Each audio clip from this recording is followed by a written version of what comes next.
The Saudi desert at night was an ocean of black silence, broken only by the mechanical heartbeat of the Patriot missile battery. Inside the engagement control station, the air was cool and smelled of ozone and coffee. Captain Jake Reed watched the green sweep of the radar scope, a digital shepherd guarding against wolves from the north. He believed in this wall of technology. He believed in the purity of defense.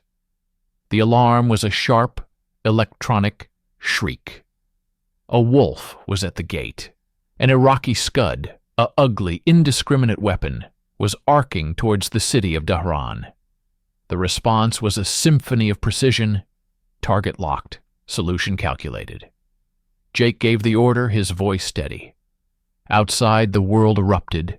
A Patriot missile tore into the sky on a pillar of fire, a vengeful angel ascending to meet its target. On the radar, the two icons merged into a cloud of static. A successful intercept. The control station buzzed with relieved chatter. Another catastrophe averted.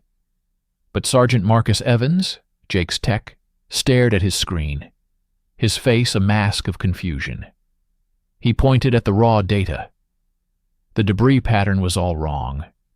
It wasn't the clean dispersal of a warhead destroyed in midair. It was a messy, uncontrolled scatter. Chunks of something were still falling.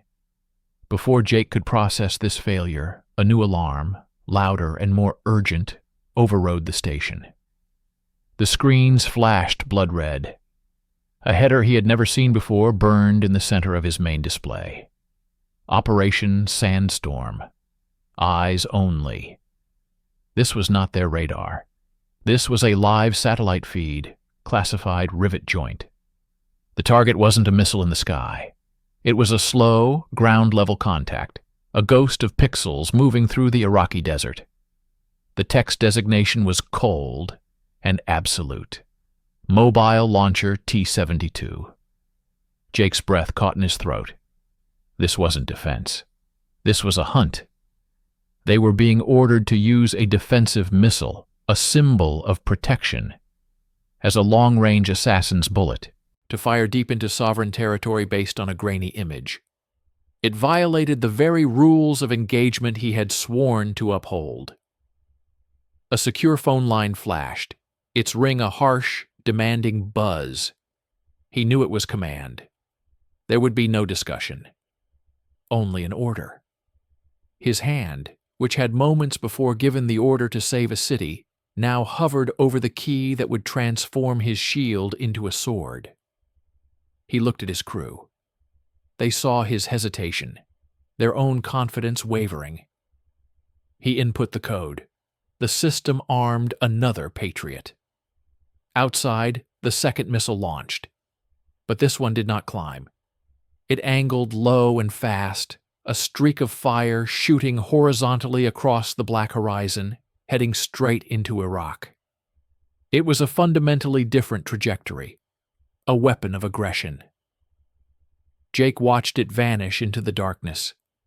The celebration from the first intercept was dead. A heavy, sickening silence filled the control station. He had just followed an order that felt deeply, fundamentally wrong. The first crack had appeared not just in the system's effectiveness, but in his own soul.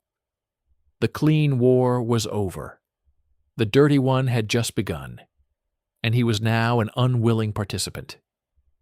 The days blurred into a relentless, two-tiered existence. By day, they were the defenders, the heroes of Dhahran, fending off the sporadic and increasingly ineffective Scud attacks. Each successful intercept was now met with quiet relief instead of celebration. The memory of the flawed debris pattern, a lingering ghost in the machine. But by night, they became hunters. Operation Sandstorm was a secret war, waged from their climate-controlled box in the desert.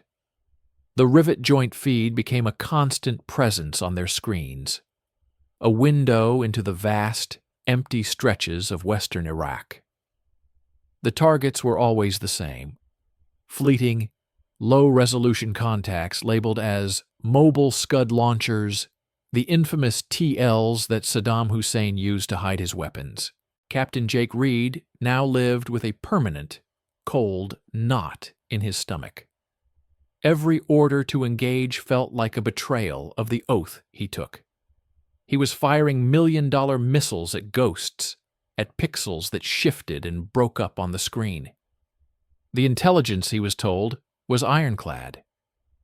But on his end, it felt like guesswork. Sergeant Evans was his silent partner in this growing dread. The technician had taken to running his own parallel, unofficial analysis. He'd created a hidden partition on a hard drive, logging every sandstorm engagement. The data was damning. After another late-night launch, a Patriot screaming into the darkness toward a target that vanished from the satellite feed seconds after impact, Evans called Jake over. The control station was quiet, the rest of the crew exhausted and despondent. "Captain, you need to see this," Evans whispered, his voice tight. On his secondary monitor, he brought up a simple graph. It plotted the claimed success of Sandstorm against the circumstantial evidence they could gather. The official reports, which Jake was forced to sign, showed a steep, impressive climb of destroyed launchers. Their own data, based on post-strike satellite imagery analysis and signal intelligence snippets Evans managed to intercept, showed a flat line hovering just above zero. "See this strike from 3 nights ago?" Evans pointed to a coordinate. "Official report, TL destroyed. But look at the satellite pass 30 minutes later. No debris field, no thermal scarring, just sand. And this one last week. We got a confirmed kill, but I picked up Iraqi radio chatter from that same grid. Routine logistics report. No mention of an attack, no panic, nothing." Jake stared at the graph.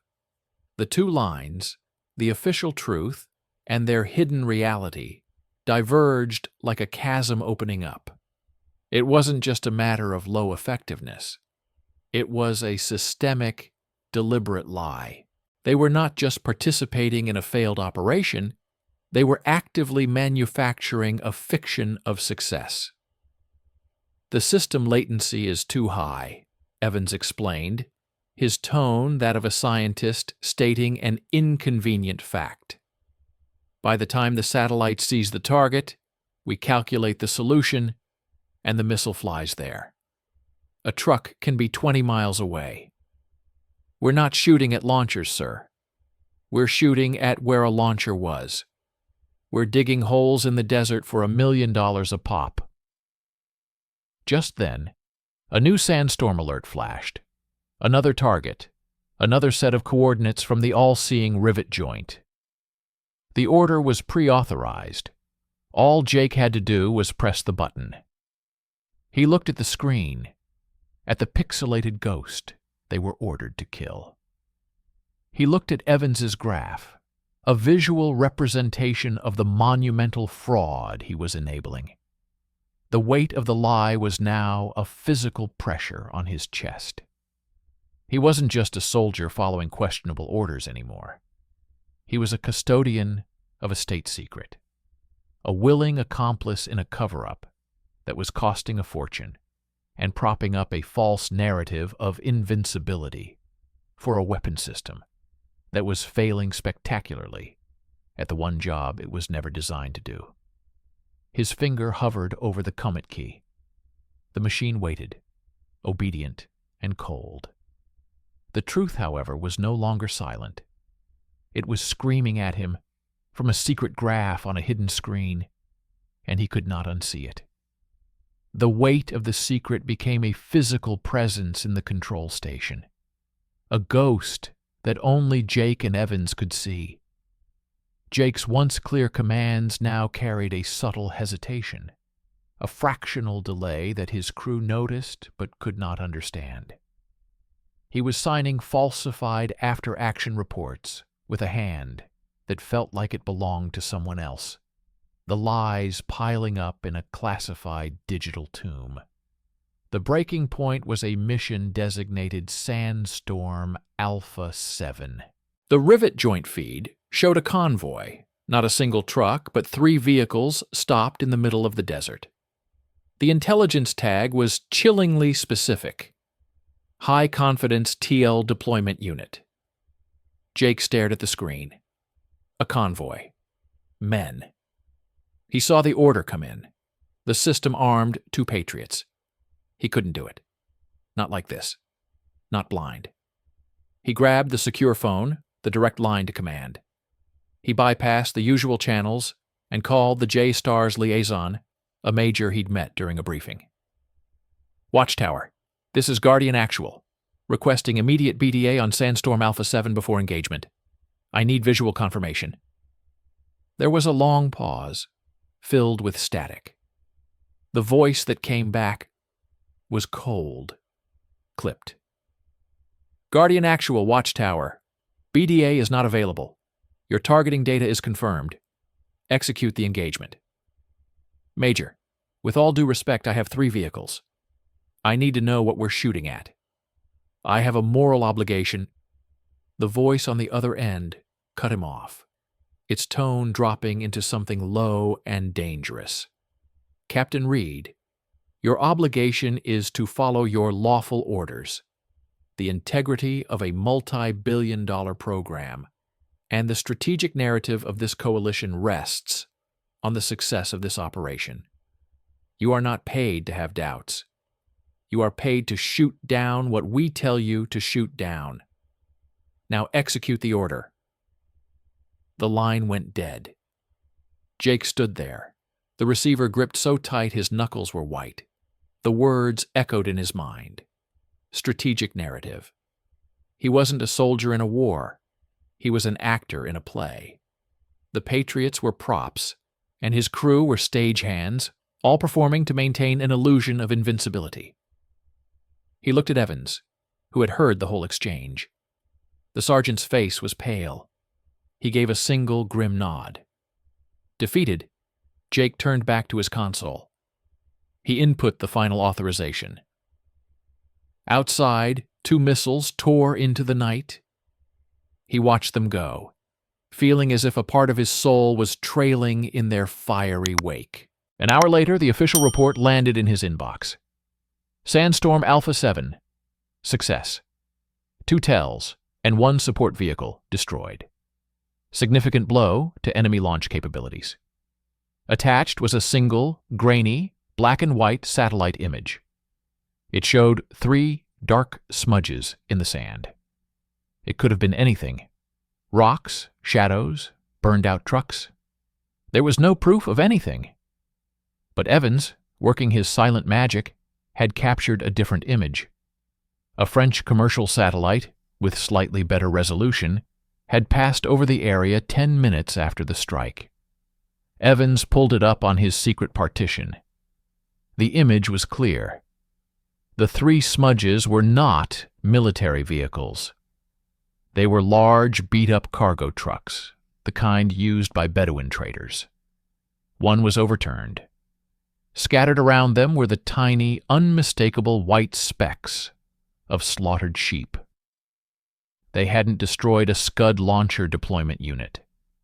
They had annihilated a nomadic shepherd's entire livelihood. Their $1-million missiles had killed a flock of sheep and terrified a handful of poor, innocent men.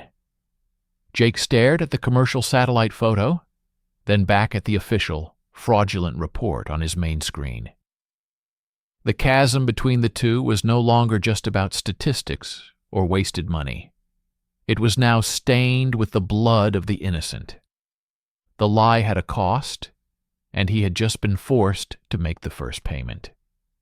He was no longer just complicit. He was guilty. The image of the slaughtered sheep was burned onto Jake's retina. He saw it every time he closed his eyes. The casual, bureaucratic evil of the cover-up was a poison in his veins. He could no longer be a passive participant. He had to look the man orchestrating this lie in the eye. He found his commander, Colonel Peter Shaw, not in the command post, but in his private quarters, sipping imported scotch and watching a stateside news broadcast. The reporter was enthusiastically praising the revolutionary effectiveness of the Patriot system, citing Pentagon sources. "Colonel, we need to talk about Operation Sandstorm," Jake said, his voice cutting through the room's false comfort. Shaw muted the TV. He didn't look surprised. He looked weary, like a teacher dealing with a bright but naive student. "Close the door, Captain." Jake laid it out, not with emotion, but with the cold, hard evidence Evans had compiled. The latency calculations, the lack of debris, the radio intercepts, and finally, the damning commercial satellite photo of the Shepherd's trucks. "Sir, the program is a catastrophic failure. We're not just missing targets. We're firing at shadows and calling it a victory. We killed a flock of sheep and called it a military triumph. This isn't a tactical error. It's a fraud." Shaw listened, sipping his whiskey. When Jake finished, the colonel placed his glass down with a deliberate click. "Are you finished, Captain?" he asked, his voice dangerously soft. "You've assembled quite a dossier, you and your clever sergeant. But you're looking at the trees, Reed. You need to see the forest." Shaw stood up and paced slowly. "This war isn't just fought with missiles. It's fought with perception, with confidence.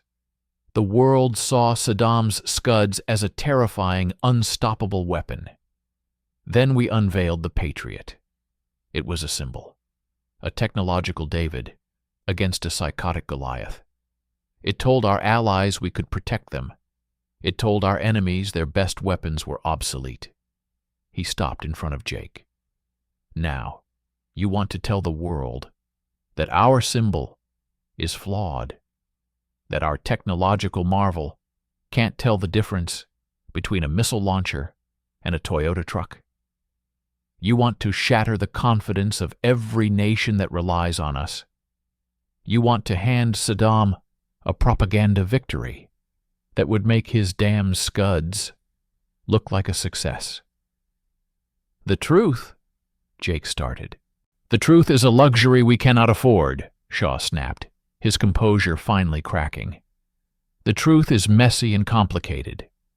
What we provide is certainty. The Sandstorm data is a necessary fiction to secure funding for the next generation, to maintain our strategic edge. The program is bigger than your conscience, Captain." He leaned in, his face inches from Jake's. "So here is your new reality. You are a patriot. You will continue to execute your orders. You will sign the reports. You will stand before your men and affirm the success of this system. You will bury your doubts so deep they fossilize. Because if you don't, I will not court-martial you. I will destroy you. I will have you transferred to a supply depot in the middle of nowhere, and I will make sure your Sergeant Evans spends the rest of his enlistment counting socks in a warehouse. Your careers, your reputations, will be the first collateral damage of the truth you seem to cherish so much." Shaw straightened his uniform. "The choice is simple, Reed. You can be a patriot who understands the hard necessities of modern war, or you can be a martyr for a cause nobody will thank you for. Now get out of my office and decide what kind of soldier you are." Jake walked out into the blinding desert sun. The choice was no longer about right and wrong. It was about survival. Shaw hadn't just threatened his career. He had offered him a twisted version of patriotism, where lying was the highest form of duty. The fortress of the military institution had just revealed itself, not as a protector, but as his jailer, and the walls were closing in fast. Captain Jake Reed stood at his post, a ghost in the machine. He executed orders. He signed the falsified reports. He spoke the required words of confidence to his crew, his voice a hollow echo in the sterile air of the control station. He had chosen survival, but it felt like a slow, internal death. Colonel Shaw watched him like a hawk, the threat a permanent shadow over every decision. The final test came during a live press briefing beamed via satellite to the world. A famous, silver-haired news anchor, embedded with the troops, stood before a Patriot launcher, the American flag snapping in the desert wind behind him. Jake and Shaw were ordered to stand nearby, visual proof of the system's capable leadership. "Colonel Shaw," the anchor boomed, his voice full of gravitas. "The American people have been heartened by the performance of the Patriot system. Can you give us a sense of its revolutionary impact, particularly in its secretive, offensive role against Saddam's mobile launchers?" Shaw stepped forward, a picture of martial confidence. "It's been a game-changer," he said, his voice dripping with conviction. "Operation Sandstorm has relentlessly hunted down Saddam's Scud launchers in their own backyard. We've crippled his ability to terrorize civilian populations.